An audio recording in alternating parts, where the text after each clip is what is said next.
Miss Julio Hawaii of San Diego, 2023-2024. Kay Haulani is the daughter of Kimo and Teresa Wilson, granddaughter of Jim and Kay Haulani Wilson.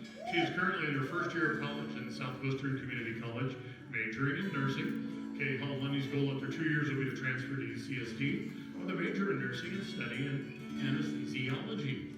Her end goal is to earn her doctorate's degree. She's dedicated to pursuing a career that combines her passion for healthcare and her desire to make a positive difference. Kay Haulani's greatest influence was her tutu, Kumuhula Kay Haulani Wilson. Taking care of her was her tutu growing up, who was also her Kumuhula, had a profound impact on shaping who she is today. Kay Haulani is a member of the Mokihana Show Group for Halau Hali's Polynesian Urdu. Her halau has taught her what it means to be a good and positive role model for the keikis, future generations, and our beautiful community now.